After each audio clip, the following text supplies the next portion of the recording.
Hello, dear students.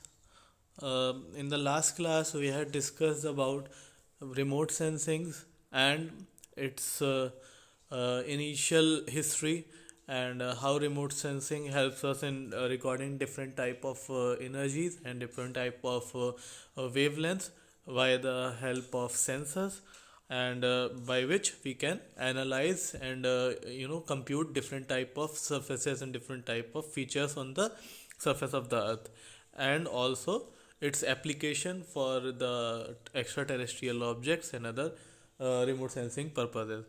So in the last class, if you have not already studied about the remote sensing in the last class, please go through the earlier video. And in this lecture, we are going to discuss how a remote sensing method interacts, or how a remote sensing system interacts with the Earth's atmosphere. Right. So let us discuss about the composition of atmosphere. The what is atmosphere? Atmosphere is basically a gaseous envelope. क्या है atmosphere? Atmosphere जो है वो एक envelope है gas का बना हुआ, जो कि आपका किसी भी बॉडी यानी कि किसी भी प्लैनेट के अराउंड जो है फॉर्म होता है। डिफरेंट टाइप ऑफ गैसेस जो है वो फॉर्म होती हैं, और वो आपका जो है मिलके बनता है एटमॉस्फेयर। अब ये एटमॉस्फेयर जो है वो रुका रहता है। क्यों रुका रहता है किसी भी प्लैनेट पर? क्योंकि उस प्लैनेट में उसके मास की वजह से एक सर्टेन अमाउंट ऑफ ग्रेविटी होती है। ठीक है। अब जितना ज़्यादा जो है वो ग्रेविटी होगी, उतना ज़्यादा डेंस एटमॉस्फेयर होगा। क्लियर है? अब हम लोग सोचते हैं ना कि क्यों कुछ प्लैनेट्स पे जो है वो आपका कुछ प्लैनेट्स पे जो है आपका एटमॉस्फेयर है और कुछ पे नहीं है। तो कोई भी ऐसा प्लैनेट जिसकी ग्रेविटी इतनी नहीं है कि वो अपनी एटमॉस्फेरिक गैसेस को होल्ड करके रख सके, तो वो एटमॉस्फेयर को होल्ड नहीं कर सकता। तो जैसे कि हम लोग बात करते हैं कि हॉटेस्ट प्लैनेट की अगर बात करें, आपका किसी भी जगह पर हॉटेस्ट प्लैनेट की बात करें अपने सोलर सिस्टम में, तो हालांकि सूरज के सबसे करीब जो है वो मरकरी है। ठीक है। लेकिन मरकरी सबसे ज़्यादा हॉट नहीं है। ठीक है। तो क्यों नहीं है? क्योंकि मरकरी का अपना खुद का कोई एटमॉस्फेयर नहीं है। एटमॉस्फेयर में कुछ गैसेस ऐसी होती हैं जो हीट को ट्रैप करती हैं, और उन गैसेस का एक्सेस अमाउंट हो जाना ही आपके एटमॉस्फेयर को गर्म करने का काम करता है। फॉर एग्जांपल, अगर हम लोग बात करते हैं कि ग्लोबल वार्मिंग हो रही है, तो ग्लोबल वार्मिंग क्यों हो रही है? क्योंकि जो ग्लोबल वार्मिंग के लिए रिस्पॉन्सिबल गैसेस हैं, कार्बन डाइऑक्साइड वगैरह, ठीक है, जो हीट को ट्रैप कर लेती हैं, ठीक है, वो गैसेस जो है वो पृथ्वी के ऊपर जैसे जैसे बढ़ रही हैं, वैसे वैसे जो है अर्थ जो है उसके ऊपर जो एटमॉस्फेयर है उसकी हीट, उसकी गर्मी वो बढ़ती चली जा रही है। क्यों? क्योंकि जो थर्मल स्पेक्ट्रम है आपका इलेक्ट्रोमैग्नेटिक वेव्स का, उसको ये गैसेस अपने अंदर एब्सॉर्ब कर रही हैं, and these gases are heating up the atmosphere. Right. तो अगर हम अपने एटमॉस्फेयर की बात करें, तो जैसे जैसे हम लोग अर्थ के करीब आते जाएंगे, वैसे वैसे एटमॉस्फेयर आपका डेंस होता जाएगा। तो अगर हम बात करें, तो हमारी अर्थ का जो एटमॉस्फेयर है उसमें करीब 100 किलोमीटर तक जो है वो ज़्यादातर गैसेस एग्जिस्ट करती हैं, और उसके बाद जो है 3 × 10⁻⁵% गैसेस जो हैं वो आपकी 100 किलोमीटर के ऊपर एग्जिस्ट करती हैं। अब ये 100 किलोमीटर के आसपास की जो रेंज है उसमें थर्मोस्फेयर है, फिर उसके नीचे मीजोस्फेयर है, फिर उसके नीचे स्ट्रेटोस्फेयर है। ठीक है। और सबसे नीचे आपका ट्रोपोस्फेयर है। ठीक है। तो ये जो है आपका अर्थ का जो है वो एटमॉस्फेयर है। यानी अर्थ का एटमॉस्फेयर किस किस चीज़ों से मिलकर बना है? थर्मोस्फेयर से, मीसोस्फेयर से, स्ट्रेटोस्फेयर से एंड ट्रोपोस्फेयर से। अब इन अलग अलग तरीके के जो आपकी लेयर्स हैं, इन अलग अलग तरीके की लेयर्स को एक्सप्लेन करने का मतलब और कारण वो ये है कि ये जो लेयर्स हैं, ये लेयर्स क्या कर रही हैं? अलग अलग तरीके का सोलर एमिशन को एब्जॉर्ब कर रही हैं, और अलग अलग तरीके की सोलर रेडिएशन जो है, जैसे मैंने आपको बताया, depending upon the wavelength of the solar radiation, solar radiation की वेवलेंथ के आधार पर अगर हम बात करेंगे, तो इस एटमॉस्फेयर से अलग अलग लेयर के ऊपर, अलग अलग सतह के ऊपर जो इंटरेक्शन है, यानी उससे उसके में जो पार्टिकल्स एग्जिस्ट करते हैं, उस पर जब अलग अलग वेवलेंथ की रेज जो है वो टकराती हैं, तो तो वो अलग अलग तरीके से बिहेव करती हैं, ठीक है। और उनके बिहेवियर को ही स्टडी करके हम ये समझ सकते हैं कि आपका रिमोट सेंसिंग जो है, कोई सेंसर किस प्रकार से कार्य करेगा, कौन सा सेंसर किसके ऊपर डिपेंडेंट है, किसके ऊपर नहीं, ये आपका इसी के ऊपर निर्धारित होता है, ठीक है। नेक्स्ट हम बात करें कि अर्थ के एटमॉस्फेयर में क्या है, तो आपको पता है नाइट्रोजन है सबसे ज़्यादा 78%, 21% के आसपास ऑक्सीजन है, फिर आर्गन है, फिर उसके बाद 0.03% कार्बन डाइऑक्साइड है, and then a little amount of ozone as well, ठीक है। तो अब हम बात करेंगे कि effect of atmosphere and electromagnetic radiation. तो जो मैंने आपको बताया कि एटमॉस्फेयर का जो है वो सोलर रेडिएशन या फिर इलेक्ट्रोमैग्नेटिक रेडिएशन के ऊपर एटमॉस्फेयर की वजह से क्या फ़र्क पड़ता है। तो क्या हो रहा है कि radiation from the energy source is obviously your sun, ठीक है। The radiation from the energy source passes through some distance of atmosphere before being detected by the remote sensor. अब आप ये देख सकते हैं कि एनर्जी सोर्स से एक रेडिएशन, इंसिडेंट रेडिएशन आ रही है और वो आपके अनअफेक्टेड आती है स्पेस में, यानी कि जितना आपका अर्थ का एटमॉस्फेयर है उसमें इंटर करने से पहले इसके ऊपर किसी भी प्रकार का डिफरेंस नहीं आता है, चाहे वो आपकी विजिबल लाइट का स्पेक्ट्रम हो, चाहे वो किसी और प्रकार का स्पेक्ट्रम हो, उसके ऊपर कोई भी डिफरेंस नहीं आता है। कब तक? जब तक वो अर्थ के एटमॉस्फेरिक फील्ड में इंटर नहीं करती हैं। जब आपकी कोई भी रेज जो है, वो सोलर रेज जो है, वो इलेक्ट्रोमैग्नेटिक रेडिएशन जो है वो अर्थ के एटमॉस्फेयर में जो है वो इंटर करती हैं, तो there is a certain amount of absorption आप समझ सकते हैं क्या है, कि किसी भी वेवलेंथ को पूरी तरीके से या कुछ परसेंटेज जो है अगर किसी तरीके की पार्टिकल्स के द्वारा एब्जॉर्ब कर लिया जा रहा है, ठीक है। जैसे कि यूवी स्पेक्ट्रम जो है, अल्ट्रा वायलेट स्पेक्ट्रम है, वो ओजोन लेयर के द्वारा, O3 के द्वारा आपका एब्जॉर्ब कर लिया जाता है और वो आगे नहीं बढ़ती है, यानी कि जो इलेक्ट्रोमैग्नेटिक स्पेक्ट्रम में जो यूवी वाला वेवलेंथ था वो गायब हो गया। Once it crosses the ozone ने उसे एब्जॉर्ब कर लिया, वो आगे बढ़ नहीं पाया, ठीक है।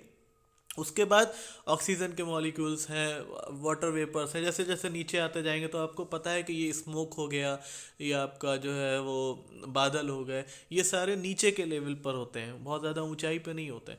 तो जब क्योंकि नीचे के लेवल पर होते हैं तो इनसे जब वेव जो है वो टकराती है तो उसके बाद वो स्कैटर होती है, ठीक है। और फिर उसके बाद जो हायर वेवलेंथ होती हैं वो अर्थ तक जो है वो अराइव करती हैं। उसके बाद जो अर्थ तक अराइव करती हैं उसमें से कुछ पोर्शन जो है वो आपका रिफ्लेक्ट हो जाता है, रिफ्लेक्टेड वेव में से भी कुछ पोर्शन जो है वो आपका एब्जॉर्ब हो सकता है, ठीक है। और कुछ पोर्शन इस तरीके के इलेक्ट्रोमैग्नेटिक स्पेक्ट्रम का वो है जो कि आपका ट्रांसमिट हो जाता है, यानी कि आपका वो रिफ्लेक्ट भी नहीं होता है, वो आपका स्कैटर भी नहीं होता है, वो अंदर जो है वो समा लेती है अर्थ की सतह, ठीक है। जैसे कि आपका उदाहरण के तौर पे हम बात करें कि आपका जो हीट का पोर्शन है उसको जो है वो सन की हीट को एब्जॉर्ब कर लेता है, कौन? आपका मून एब्जॉर्ब कर लेता है, और उसके बाद वो एमिशन के लिए अवेलेबल रहती है, यानी कि एक सर्टेन पोर्शन जो है वो आपका एब्जॉर्ब हो गया, एक सर्टेन पोर्शन स्कैटर हो गया, और एक सर्टेन पोर्शन जो है in the form of heat is available to be transmitted at later stages, right. तो आगे अगर हम बात करें तो हम इन्हीं चीज़ों को जो है हम थोड़ा सा डिटेल में समझने की कोशिश करते हैं। तो व्हाट इज़ स्कैटरिंग, आप फिगर में देख सकते हैं सूर्य से गिरने वाली किरणें अनअफेक्टेड आ रही हैं, कहाँ तक? बादल तक आ रही हैं।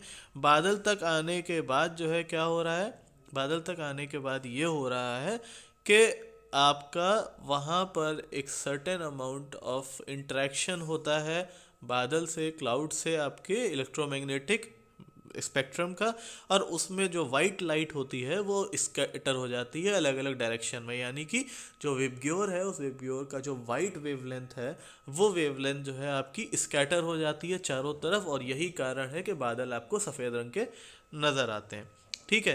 तो जो चीज़ इलेक्ट्रोमैग्नेटिक स्पेक्ट्रम की जो आपकी स्कैटर हो रही है, विजिबल स्पेक्ट्रम की जो रेज स्कैटर हो रही हैं जिस जगह से, उसी कलर की आपको वो चीज़ नज़र आने वाली है, ठीक है, तो atmospheric scattering is the process in which small particles in the atmosphere diffuse a portion of the incident radiation in all direction.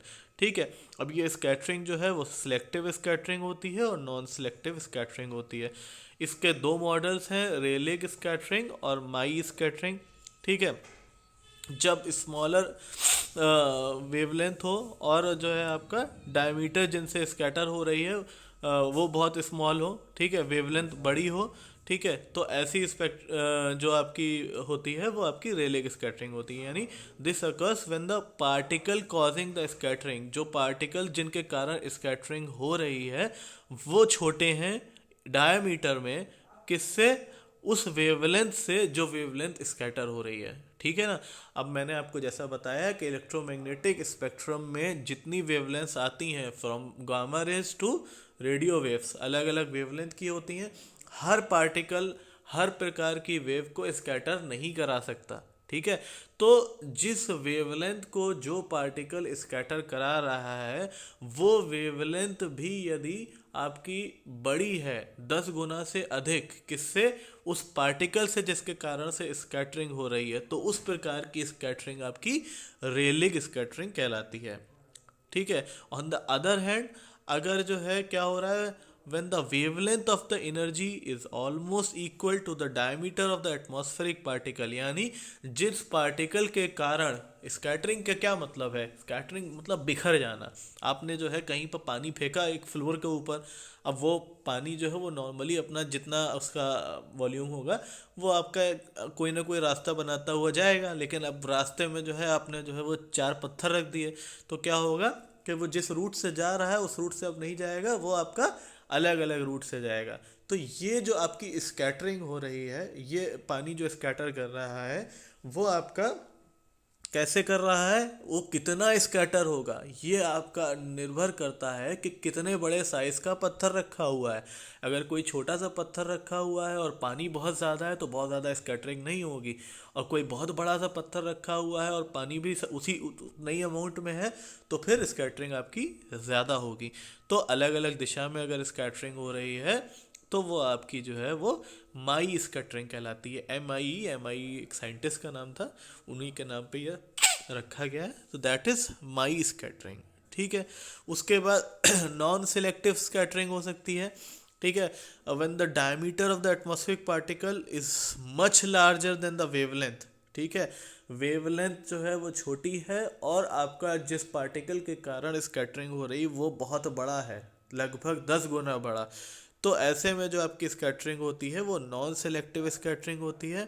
ठीक है, इसमें कोई सी भी वेवलेंथ स्कैटर कर सकती है। ठीक है, जैसा मैंने आपको बताया था कि रेलिग स्कैटरिंग में शॉर्टर वेवलेंथ जो है वो स्कैटर होती है। ठीक है, उसके बाद आपकी जो माई स्कैटरिंग है उसमें आपका अल्ट्रा वायलेट तक जो है, और आपका स्टार्टिंग पोर्शन जो होता है विबग्योर का, यानी कि विजिबल लाइट के स्पेक्ट्रम का जो स्टार्टिंग का पोर्शन है खाली उतना ही तक स्कैटर होता है। ठीक है, लेकिन नॉन सेलेक्टिव स्कैटरिंग मतलब ये वेवलेंथ के ऊपर डिपेंडेंट नहीं है, कोई सी भी वेव लेंथ जो है वो स्कैटर हो सकती है इन पार्टिकल्स के माध्यम से। तो इस प्रकार की स्कैटरिंग आपकी नॉन सेलेक्टिव स्कैटरिंग कहलाती है। क्लियर है ये चीज़। ठीक है, चलिए इसके बाद और कौन सा स्कैटरिंग हो गया। नेक्स्ट कॉन्सेप्ट क्या है, नेक्स्ट आपका जो एक्शन होता है वो होता है absorption, the process in which the incident energy is retained bye particles in the atmosphere.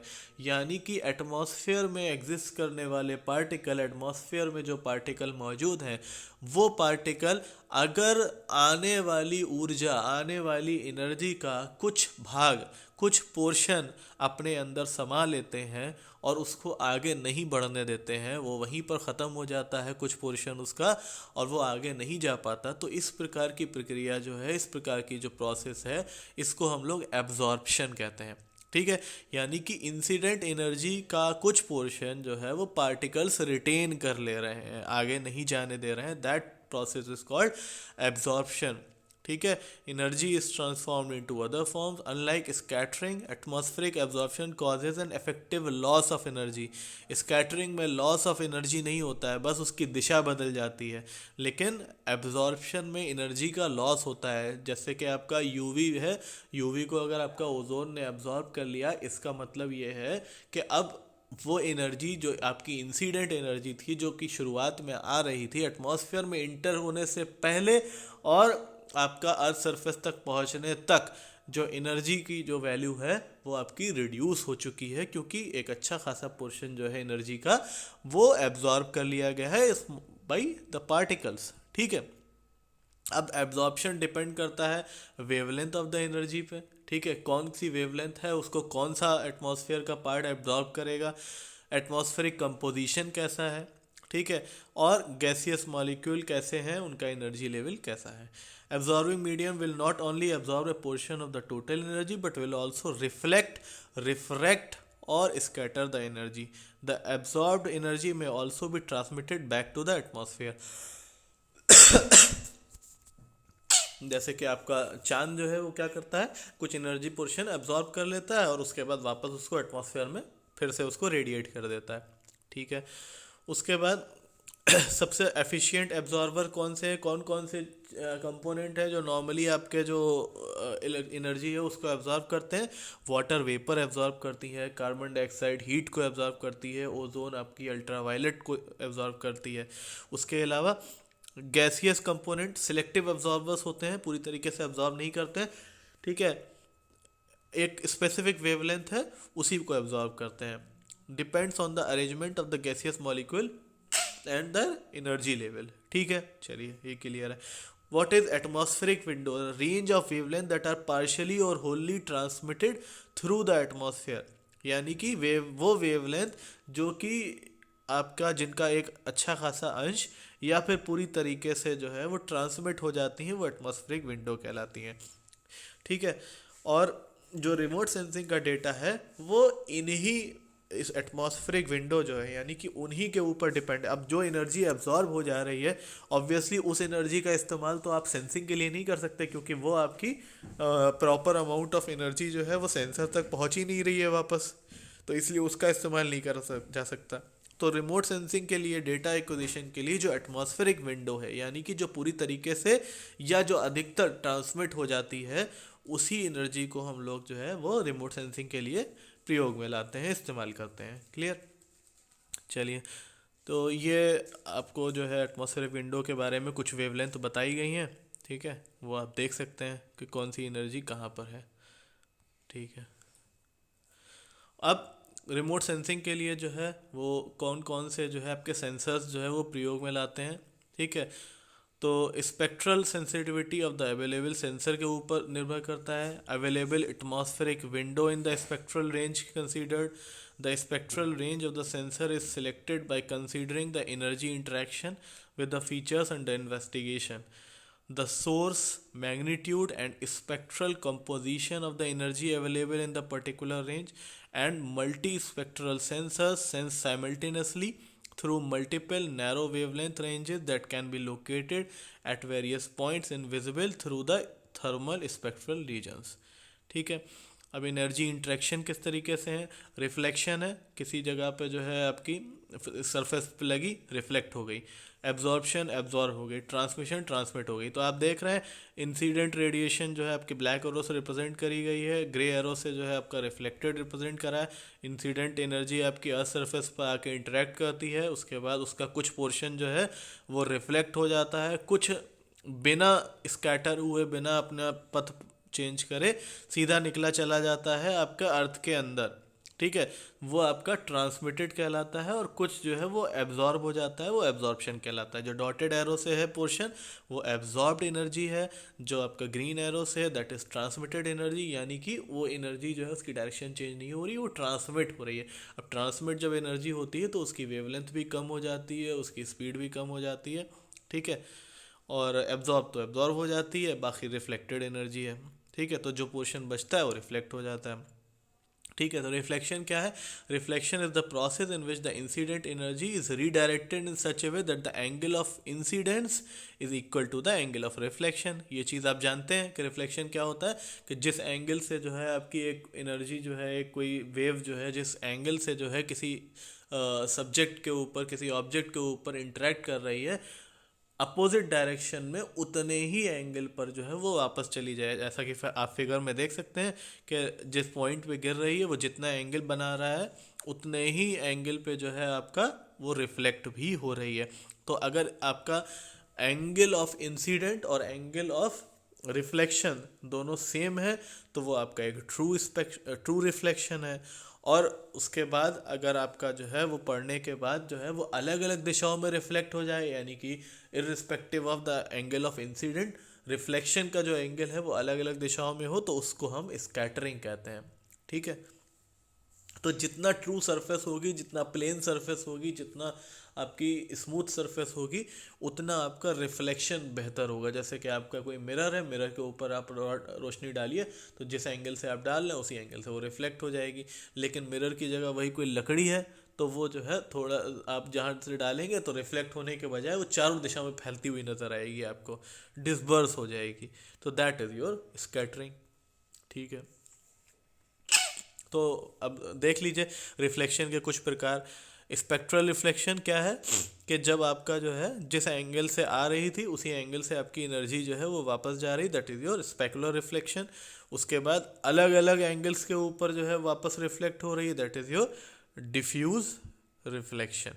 ठीक है, आपको नीचे जो है उनका आप ट्रू उनका फिगर भी देख सकते हैं कि किस तरीके से जो है स्पेकुलर और डिफ्यूज रिफ्लेक्शन काम करता है। क्लियर है ये चीज़? ठीक है, और फर्दर एक्सप्लेन करने की ज़रूरत नहीं है। ठीक है, स्पेक्ट्रल सिग्नेचर क्या होता है आपका? Spectral signature is your R lambda. R lambda is E R lambda upon E I lambda. ठीक है, यानी कि energy of wavelength reflected from the object divided by energy of wavelength incident on the object. कितने energy जो है वो आपकी reflect हुई और कितनी आपकी आई थी इनिशियली, मल्टीप्लाइड बाय 100, ये आपको स्पेक्ट्रल रिफ्लेक्टेंस या स्पेक्ट्रल सिग्नेचर देगा। इसको हम आर लेमडा से रिप्रेजेंट करते हैं। ठीक है, ये अब आप सिंपल सी चीज़ ये है कि जितना ज़्यादा जो है आर लेमडा की वैल्यू ज़्यादा होगी उतना ज़्यादा ट्रू रिफ्लेक्शन होगा, और जितना ज़्यादा जो है आपकी आर लेमडा की वैल्यू कम होगी वो आपका जो है वो डिफ्यूसिव रिफ्लेक्शन आपको देगा। ठीक है, एब्जॉर्प्शन क्या है? Radiation is absorb by the target, A portion absorb by the earth surface is available for emission is thermal radiation. आपका धूप पड़ रही है मान लीजिए, ठीक है, धूप पड़ रही है किसी अर्थ सरफेस के ऊपर, तो वो जो है आपकी कुछ पोर्शन उसका जो है वो एब्जॉर्ब हो जाता है, और वो एब्जॉर्ब होने के बाद जो है जब आपकी टेम्परेचर जो है वो फॉल करता है, यानी कि जैसे आपका शाम हो गई, धूप निकली रही पूरा दिन, तो कुछ परसेंटेज ऑफ रेडिएशन जो है वो आपके अर्थ ने एब्जॉर्ब कर लिया। उसके बाद जब शाम हो गई तो जब सूरज वहाँ पे नहीं है तो वो जो आपकी हीट थी वो हीट आपकी जो है वो एमिट हो रही है वापस एक लार्जर अमाउंट में वापस एटमॉस्फेयर में, that is called your emission. ठीक है, transmission, radiation is allowed to pass through the target, the velocity changes, the wavelength changes, transmitted energy may be further scattered और absorb in the medium. Clear है ये चीज़? अब आप यहाँ पे देख सकते हैं एक और कॉन्सेप्ट है आपका रिफ्रैक्शन का कॉन्सेप्ट है। रिफ्रैक्शन का कॉन्सेप्ट आप लोगों ने जो है वो बचपन में भी फिजिक्स की लैब में आप लोगों ने उसके थ्रू देखा होगा, ग्लास के थ्रू जो है आप लोग एक्सपेरिमेंट में क्या दोनों तरफ जो है वो कील लगाते होंगे, तो वो जो है जब उससे लाइन खींचते होंगे तो लाइन जो है वो स्ट्रेट लाइन नहीं दिखती होगी आपको, क्योंकि वो आपका रिफ्रैक्ट हो चुकी है। ठीक है, तो वही है कि जहाँ पर जो है आपका इंसिडेंट था उस इंसिडेंट से थोड़ा सा अलग दिशा में आपका जो है वो एक्चुअल पोजीशन है, यानी जहाँ पर इमेज फॉर्म हो रही है वहाँ से थोड़ा सा डिफरेंट जगह पर जो है वो एक्चुअल में एग्जिस्ट कर रही है चीज़, तो दैट इज़ योर रिफ्रैक्शन। ठीक है, energy incident on a surface में पार्शली रिफ्लेक्टेड एब्जॉर्ब ट्रांसमिटेड, ये सारी चीज़ें सेम है। जैसे कल मैंने आप लोगों पिछले लेक्चर में मैंने आप लोगों को जो है ये क्वेश्चन बताई थी कि टोटल एनर्जी क्या है, it is the summation of reflected absorbed and transmitted energy. ठीक है, या रिफ्लेक्टेड एनर्जी क्या है, it is total energy minus absorbed minus transmitted energy. तो this is your energy, conservation of energy as a function of wavelength. ठीक है,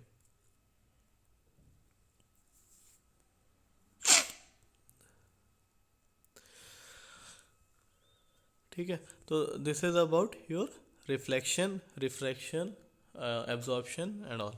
ठीक है, तो ये आप लोगों को जो है वो क्यों ज़रूरी होता है समझना, ये आपको ये ज़रूरी होता है समझना कि आपका रिफ्लेक्शन जो है वो सरफेस के टाइप के ऊपर डिपेंड करता है, और आपका जिस चीज़ से जो है आपका रिफ्लेक्शन हो रहा है या स्कैटर हो रहा है, उसको समझ के अगर आपका सेंसर उसको समझ सके तो फिर आप जो है वो उसको रीड कर सकते हैं। ठीक है, अब हम बात करेंगे इमेज रेजोल्यूशन की। ठीक है, तो जब हम लोग जीआईएस पढ़ रहे थे तो हम लोगों ने एक चीज़ पढ़ी थी, इमेज रेजोल्यूशन। तो इमेज का रेजोल्यूशन जो है, इमेज वो किस फॉर्म में जो है वो सेव होती है, in the forms of pixel in a unit area, यानी कि एक पिक्सल में एक यूनिट एरिया जो है वो आपका आता है। एक डिजिटल फोटो और इमेज जो है वो आपकी पिक्सल्स से मिलके बनी होती है। जैसा मैंने आपको बताया था कि डेटा जो है वो आपका दो फॉर्म में जो है वो स्टोर होता है, या तो पिक्सल्स के फॉर्म में या रेस्टर के फॉर्म में। तो अगर हम इमेज की बात करें तो इमेज आपकी किस फॉर्म में होती है, पिक्सल्स के फॉर्म में जो है वो सेव होती है। और ये पिक्सल्स जो हैं वो क्या आपके बताते हैं, हर पिक्सल में कुछ डेटा स्टोर रहता है, और जितने ज़्यादा पिक्सल्स होंगे उतने ज़्यादा जो है आपका डेटा जो है वो आपकी एक इमेज के अंदर स्टोर होगा। ठीक है, और जो रेजोल्यूशन है, the term resolution use in both traditional and digital photography to describe the quality of image. तो जितने ज़्यादा रेजोल्यूशन होंगे, आप देख सकते हैं कि जो फिगर नंबर 1 और फिगर नंबर 2 और फिगर नंबर 3, तो the higher the amount of pixel the more detailed image you can see. ठीक है, अब आप लोग जो है वो ये चीज़ आप लोगों ने अपने मोबाइल के कैमरे में भी खूब देखी है कि कोई मोबाइल कैमरा जो है वो 2 मेगापिक्सल का आता था पहले, उसको आप जो है बड़ी स्क्रीन पे जो है वो जैसे ही वो फ़ोटो खोलिएगा तो वो फटने लगती थी। क्यों? क्योंकि वो डेटा जो है, वो इंफॉर्मेशन जो है जो पिक्सल के फॉर्म में स्टोर होनी चाहिए, वो आपकी स्टोर्ड ही नहीं है। ठीक है, अभी आप मोबाइल स्क्रीन पे देखते हैं, अब जैसे अब आप देख सकते हैं कि आपका आ गया है 8 मेगापिक्सल कैमरा, 64 मेगापिक्सल कैमरा, ठीक है, 100 मेगापिक्सल कैमरा, अलग अलग मेगापिक्सल के कैमरे आ रहे हैं। लेकिन अगर आप मोबाइल, किसी छोटे स्क्रीन के मोबाइल के ऊपर उसी से इमेज देखिएगा तो आपको बहुत ज़्यादा डिफरेंस नज़र नहीं आएगा। क्यों? क्योंकि आप जो है जिस स्क्रीन पे देख रहे हैं वो स्क्रीन जो है वो आपकी छोटी है, और वो स्क्रीन उतना ही डेटा शो कर सकती है जितना डेटा आपका 5 मेगापिक्सल में है, वो आपको ज़्यादा डेटा उसमें शो ही नहीं कर सकती। लेकिन जैसे जैसे आप जूम करते चले जाएंगे वैसे वैसे आपको बॉक्सेस के फॉर्म में, स्क्वायर ग्रिड के फॉर्म में आपको नज़र आना शुरू हो जाएगा। तो जितना आप जूम करेंगे, जितने ज़्यादा मेगापिक्सल की आपकी इमेज होगी, उतना ज़्यादा क्लैरिटी जूम करने के ऊपर मिलेगी आपको। यानी कि अगर किसी इमेज को आपको एक बड़ी स्क्रीन के ऊपर लेकर आना है तो आपको उसमें मेगापिक्सल्स जो है वो ज़्यादा चाहिए, क्योंकि आपका जो इंफॉर्मेशन क्या है, आपकी इंफॉर्मेशन है आपकी कलर कोडिंग, इंफॉर्मेशन है आपकी different type of scales, different type of bands, ये जो आपकी इंफॉर्मेशन होती है ये आपकी पिक्सल्स में स्टोर होती है। तो this is your image resolution. और इमेज रेजोल्यूशन जो होता है उसको हम लोग 4 तरीके से डिफाइन कर सकते हैं: spatial resolution, temporal resolution, spectral resolution and radiometric resolution. इसको बहुत ध्यान से समझने की कोशिश करिएगा। स्पेटियल और स्पेक्ट्रल दो अलग अलग फॉर्म ऑफ रेजोल्यूशन है। Spatial resolution, temporal resolution, spectral resolution and radiometric resolution. कौन सी चीज़ किस प्रकार की टेक्नोलॉजी का इस्तेमाल करती है, किस प्रकार के सेंसिंग का इस्तेमाल करती है, किस प्रकार के सेंसर्स का इस्तेमाल करती है, इसके ऊपर जो है निर्भर करता है कि आप किस प्रकार का रेजोल्यूशन देख रहे हैं। जैसे कि अगर आप स्पेटियल रेजोल्यूशन की बात करें तो pixel size of the satellite image, ठीक है, यानी कि सैटेलाइट से आपकी एक इमेज आ रही है तो उसमें जो है वो कितने पिक्सल्स हैं, ठीक है, this is your spatial resolution. जितना आपका हाई रेजोल्यूशन है तो 0.41 से 4 मीटर तक तो आपका हाई स्पेटियल रेजोल्यूशन है। और 30 मीटर से 1000 मीटर तक अगर आपका एक पिक्सल स्टोर कर रहा है तो आपका क्या है, वो आपका लो स्पेटियल रेजोल्यूशन है। ठीक है, एक pixel in image 30 metre by 30 metre in land. ठीक है, एक पिक्सल जो है आपका आप देख सकते हैं लेफ्ट में, और राइट में आप देख सकते हैं 1 pixel in image 1 metre by 1 metre. यानी कि अब आप ये समझने की कोशिश करिए कि पिक्सल जो है वो यहाँ पर आप देख सकते हैं पिक्सल किस फॉर्म में दे रखा है आपका, पिक्सल आपका स्क्वायर ग्रिड के फॉर्म में दे रखा है। क्लियर है।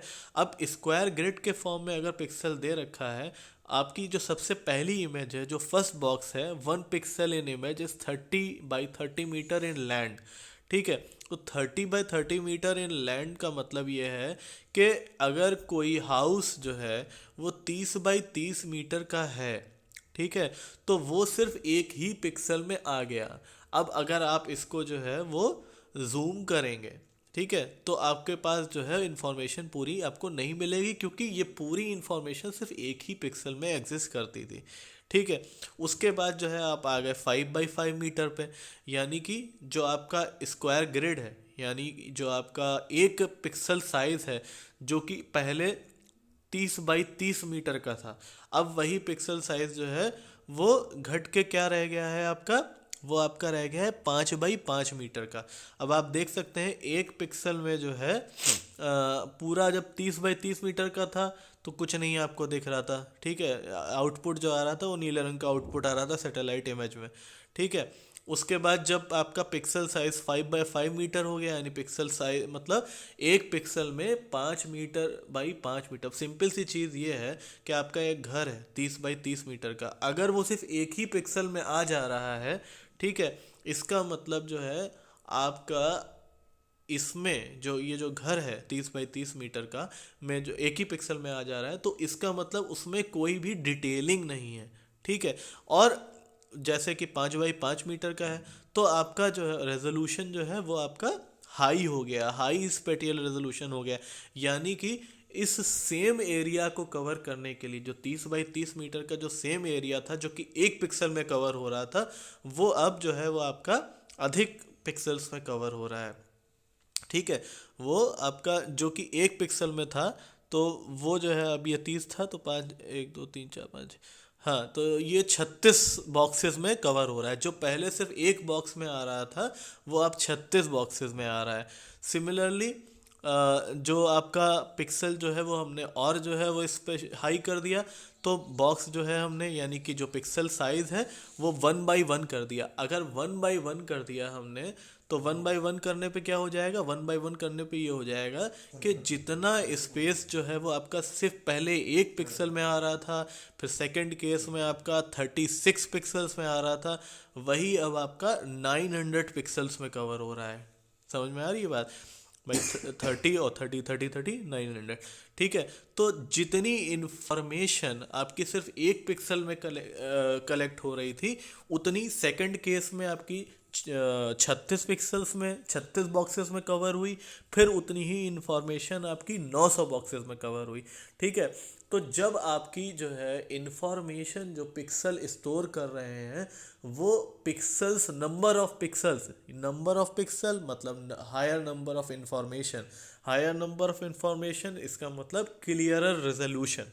ठीक है, तो जो आपका स्पेटियल रेजोल्यूशन है वो डिपेंड करता है कि आपका एक पिक्सल जो है वो ऑन ग्राउंड कितना एरिया कवर करता है। ठीक है, जितना ज़्यादा एरिया आपका ऑन ग्राउंड जो है, एक सैटेलाइट इमेज का एक पिक्सल ऑन ग्राउंड जितना ज़्यादा एरिया कवर करेगा, उतनी वो कम इंफॉर्मेशन स्टोर करेगा, और जितना नंबर ऑफ पिक्सल्स बढ़ते जाएंगे उतना ज़्यादा stored information in terms of colour, in terms of contrast, in terms of scale, in terms of band, ठीक है, ये आपकी बढ़ती चली जाएगी। ठीक है, तो नीचे आप देख सकते हैं कि पिक्सल आउटपुट, यानी जब बहुत ज़्यादा इन्फॉर्मेशन नहीं थी हमारे पास तो ये खाली नीला नीला दिख रहा था, उसके बाद थोड़ा और क्लियर हुआ, उसके बाद आपका शेप जो है वो और क्लियर होता चला गया। समझ में आ रही है ये चीज़।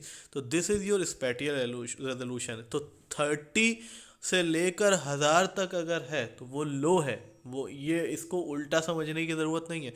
30 से 1000 यानी कि अगर आपका जो है 30 बाई 30 मीटर से 1000 बाई 1000 मीटर लैंड एरिया एक पिक्सल में आ जा रहा है, तो वो लो स्पेटियल रेजोल्यूशन है।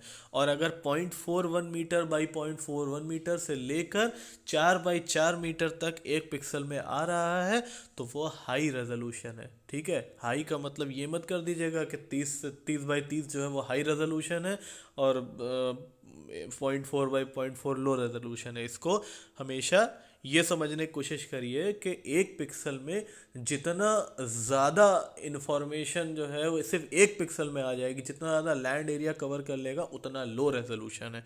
और जितना number of pixel to cover a certain area is more, that means it is high resolution. Clear है ये चीज़ सबको? ठीक है, कोई दिक्कत होगी तो कमेंट में पूछते जाएंगे मुझसे, कोई इशू नहीं है। ठीक है, next is your again spatial resolution.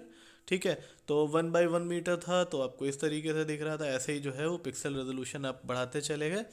ठीक है, तो वो जो है यानी कि क्या है, how the same image might appear at different pixel resolution. ठीक है, एक इमेज जो है यानी कि सेम इमेज जो है उसको जो है अगर हमने 1 बाई 1 का पिक्सल था, ठीक है, यानी कि 1 मीटर बाई 1 मीटर, वैसे ही जो है अगर हम उसको बढ़ाते चले जाएंगे नंबर ऑफ पिक्सल्स, तो आपकी इमेज जो है वो क्लियर होती चली जाएगी। जितना कम पिक्सल्स होंगे उतना जो है वो आपकी इमेज जो है वो डिस्टॉर्टेड होगी, और जितना ज़्यादा पिक्सल्स होंगे उतनी ज़्यादा आपकी कलर इन्फॉर्मेशन ये ज़्यादा स्टोर कर पाएगा, तो इन्फॉर्मेशन आपका जो है वो ज़्यादा क्लियर मिलेगी। तो दिस इज़ योर रेजोल्यूशन। ये चीज़ आप लोगों को वैसे भी समझनी चाहिए इन टर्म्स ऑफ कैमरा। ठीक है, तो देख सकते हैं आप 40 बाई 40 में थोड़ा सा ब्लर इमेज थी, फिर 80 बाई 80 यानी कि कितने पिक्सल्स लग रहे हैं। ठीक है, सेम इमेज को कवर करने के लिए कितने पिक्सल्स लग रहे हैं ये हम बढ़ाते चले गए। पहले 40 बाई 40 लग रहे थे तो इमेज क्लियर नहीं थी, फिर 80 बाई 80 हुए तो इमेज कुछ क्लियर हो गई, फिर 320 बाई 320 पिक्सल्स लगने लगे तो इमेज कुछ ज़्यादा और क्लियर हो गया। This is your spatial resolution. ठीक है, next type of resolution is your temporal resolution. The temporal resolution specifies the revisiting frequency of a satellite sensor for a specific location. ठीक है, अब मैंने आपको एक चीज़ ये बताई थी कि आपकी जो सैटेलाइट्स हैं वो आपकी दो प्रकार की होती हैं, पोलर सैटेलाइट्स और आपकी जियो स्टेशनरी सैटेलाइट्स।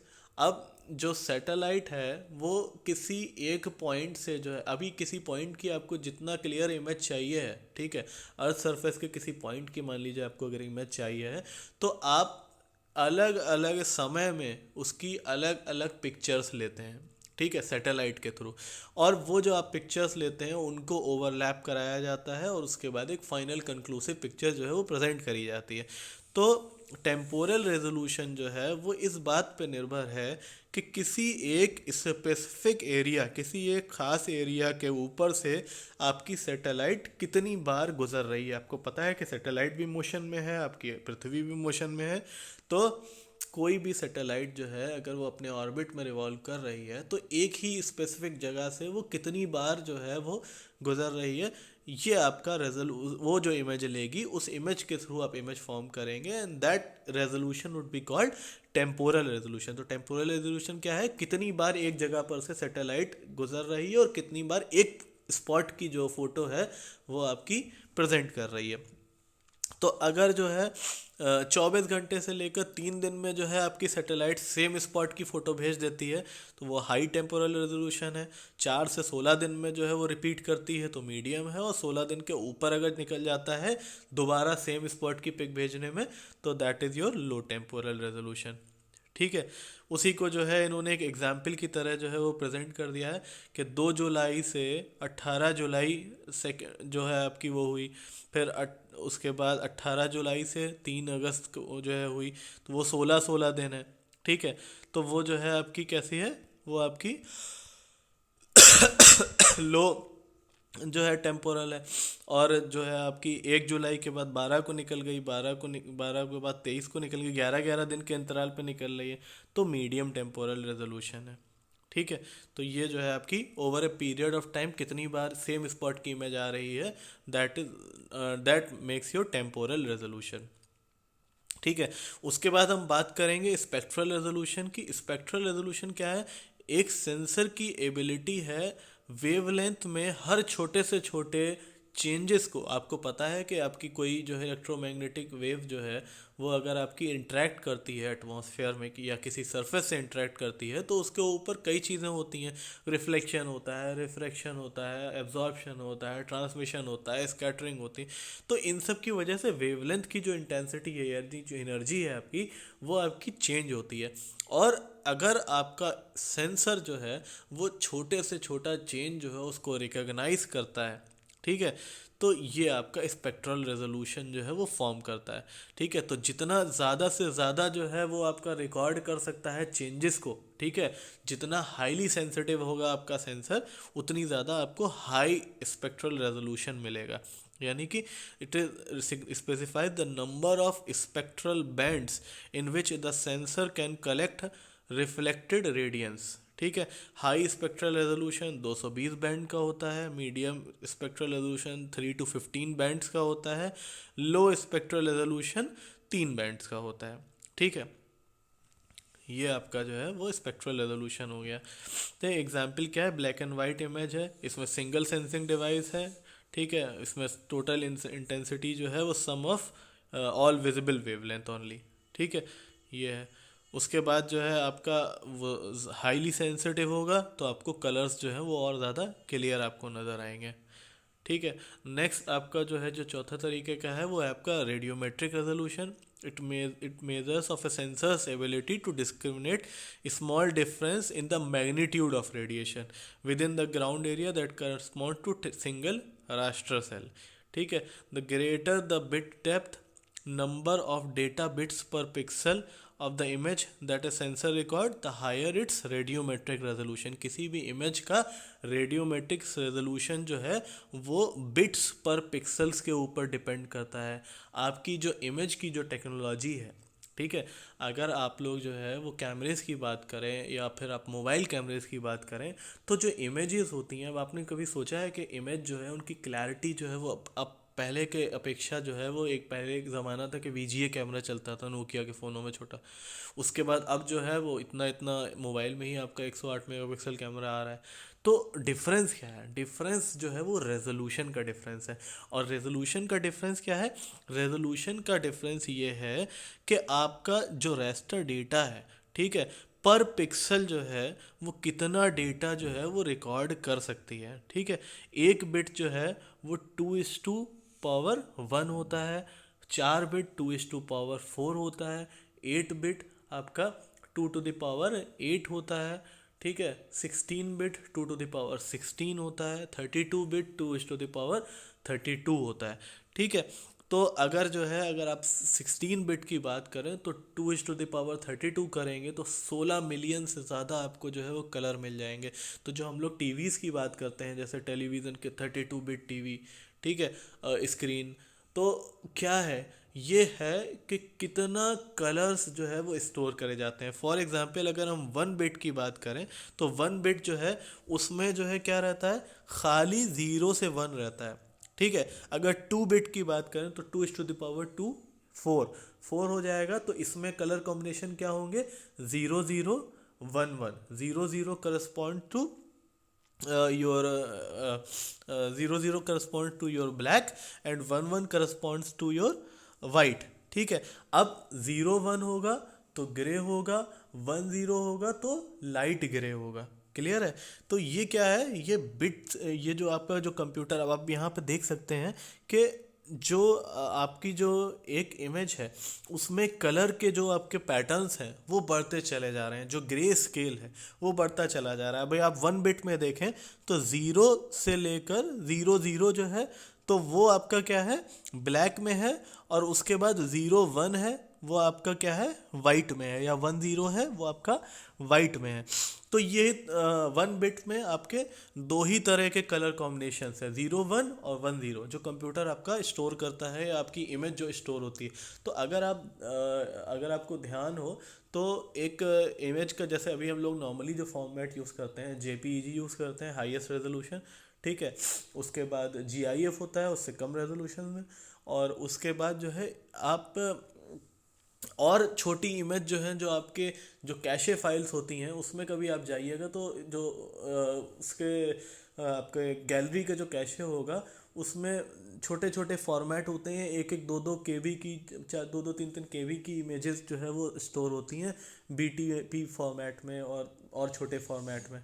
ठीक है, तो ये सब क्या है, ये सब आपका जो है वो बता रही हैं कि इसमें कलर कितने हैं। ठीक है, फॉर एग्जांपल जैसे आपकी 8 बिट की इमेज है तो 2 to the power 8 बिट। ठीक है, तो 2 to the power 8 यानी कि इसमें कितने रेजोल्यूशंस होंगे, 256 रेजोल्यूशन होंगे, यानी कि 256 अलग अलग कलर कॉम्बिनेशंस एग्जिस्ट करेंगे। और ये कलर कॉम्बिनेशन जो है वो जितना ज़्यादा जो है वो आपके वो बढ़ते चले जाते हैं, for example 32 bit, more than 16 million colours. ठीक है, तो जो आपके टीवी के ऐड आते हैं और आप लोग देखते हैं कि more than 16 million colours, more than 32 million colours, these are the information for different color coding that are stored in a pixel। ठीक है, तो ग्रेटर द बिट डेप्थ यानी नंबर ऑफ डेटा बिट्स पर pixel of the image that a sensor records, the higher is its radiometric resolution. The AVHR sensor for example store 2 to the power 10 10 bit, यानी कि 1024 bits पर pixel, as opposed to 2 to the power 8 bits पर that the Landsat sensor record. आपकी satellites होती है land set, वो जो है वो 8 बिट पे काम करती हैं, और जो आपकी जो AVHR जो सैटेलाइट्स हैं वो आपकी 10 बिट के ऊपर काम करती हैं। तो अलग अलग बिट का मतलब ये है कि the number of colour combination that a image can store और a pixel can store, that leads to a higher और लोअर रेडियोमेट्रिक रेजोल्यूशन। ठीक है, ये आप देख सकते हैं, जो आपकी 1 बिट की इमेज थी उसमें सिर्फ दो ही कलर होते हैं, वाइट ब्लैक, तो वाइट ब्लैक नज़र आ रहा है। 2 बिट की है उसमें ग्रे के जो है 4 शेड्स हैं। ठीक है, 4 बिट की है तो उसमें 16 ग्रे के शेड हैं। 8 बिट की है उसमें 256 ग्रे के शेड्स हैं। ठीक है ना, तो ये सब आपका जो है वो रेजोल्यूशन का कॉन्सेप्ट है, डिजिटल इमेजिंग का कॉन्सेप्ट है। ठीक है, रिमोट सेंसिंग का इस्तेमाल कहाँ होता है। ठीक है, एक सॉफ्टवेयर एप्लीकेशन है जो इस्तेमाल करता है, जियोग्राफिक इंफॉर्मेशन सिस्टम में इस्तेमाल किया जाता है, स्पेशलाइज फाइल फॉर्मेट और सेंसर इमेज को रीड करने में जियो रेफरेंसिंग के लिए इस्तेमाल करा जाता है। उसके बाद रिमोट सेंसिंग की कुछ फाइल फॉर्मेट हैं, GOTIFF है, NITF है, HDF है, NetCDF है। ठीक है, और कहाँ का एप्लीकेशन है इसका रिमोट सेंसिंग का, फ्लड एस्टिमेशन में, कितनी कहाँ से कहाँ तक जो है फ्लड आई है, कितनी तबाही मची है, इसको एस्टिमेट करने के लिए रिमोट सेंसिंग का। आप वहाँ हर जगह जा के तो चेक नहीं कर सकते हैं कि कहाँ पे कितना पानी बह गया, कितने क्यूमेक पानी आ गया, तो ये फ्लड एस्टिमेशन के लिए रिमोट सेंसिंग का इस्तेमाल करा जाता है। अर्थक्वेक के कारण आए हुए नुकसानों को समझने के लिए जो है आपका रिमोट सेंसिंग का इस्तेमाल किया जाता है। वेदर फोरकास्टिंग के लिए जो है वो थर्मल इंफ्रारेड रेडिएशन के माध्यम से जो है आपका वेदर फोरकास्ट किया जाता है, तो उसके लिए भी अलग प्रकार की सैटेलाइट्स होती हैं जो कि इस प्रकार के सेंसर्स से लैस होती हैं, जो सेंसर्स जो हैं वो आपका वेदर के फोरकास्ट कर सकते हैं, यानी कि weather forecasting is also done by radio remote sensing, right.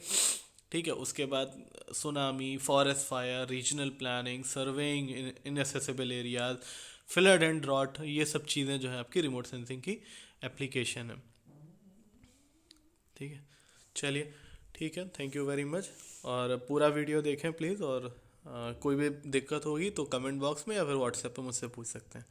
Thank you.